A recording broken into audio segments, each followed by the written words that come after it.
Bonjour à toutes et à tous et bienvenue pour cette nouvelle édition de Face à Face. Face à Face, rendez-vous quotidien qui reçoit les invités au cœur de l'actualité.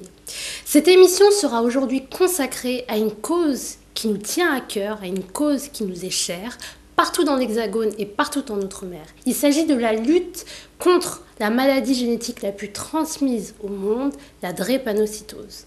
Je reçois à cet effet aujourd'hui Madame Jenny Hippocrate. Bonjour. Bonjour Madame Hippocrate, qui est présidente de l'Association pour l'information et la prévention de la drépanocytose et qui œuvre depuis de nombreuses années pour sensibiliser aux réalités de la maladie.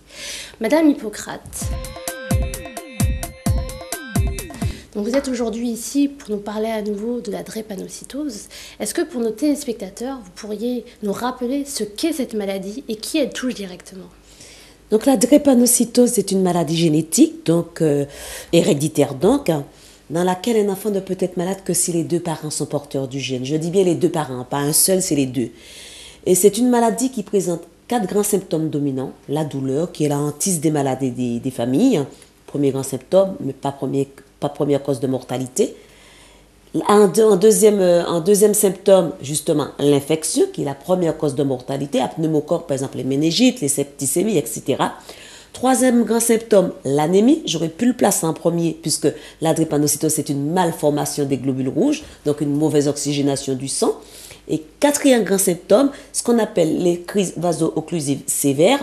Donc, on peut avoir des AVC, des infarctus pulmonaires, cardiaques, des ulcères variqueux, des problèmes au niveau des yeux, etc. C'est une vraie saloperie. 300 millions de personnes sont concernées par cette maladie aujourd'hui dans le monde.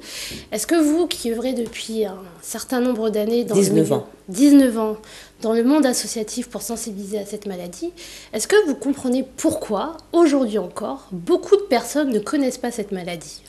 Je comprends déjà pourquoi beaucoup de personnes ne connaissent pas, mais pourquoi aussi on n'en parle pas assez. Pourquoi on n'en parle pas assez ? La maladie est injustement appelée maladie des Noirs.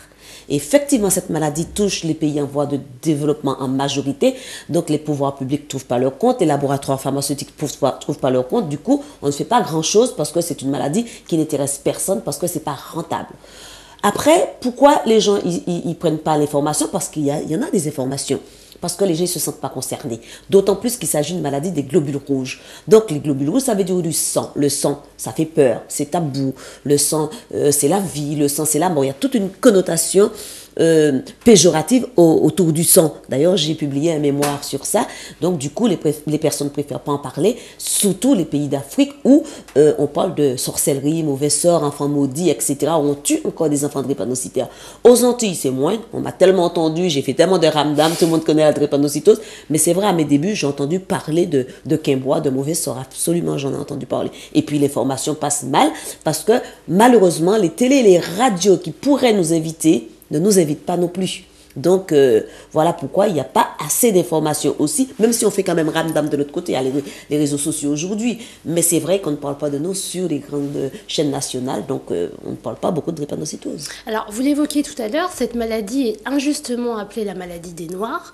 Nous, on a pas mal de questions par rapport à notre site internet, et des gens me demandent, voilà, moi je suis métisse, est-ce que je peux être concernée par la drépanocytose ? Je suis métisse avec un papa qui est d'origine européenne, un autre qui est d'origine maghrébine. Concrètement, qui est directement touché par cette maladie ? Bon, comme je l'ai dit, les pays d'Afrique où on trouve les personnes noires, mais aussi tout le pourtour de la Méditerranée. Donc la Grèce, la Turquie, le Portugal, l'Espagne, l'Italie, beaucoup. Hein. Et il y a toutes ces personnes-là. Il y a l'Inde aussi où il y a énormément de malades. Et puis moi, je vais vous dire un truc. Hein. La drépanocytose n'est plus une maladie de race. C'est une maladie mondiale.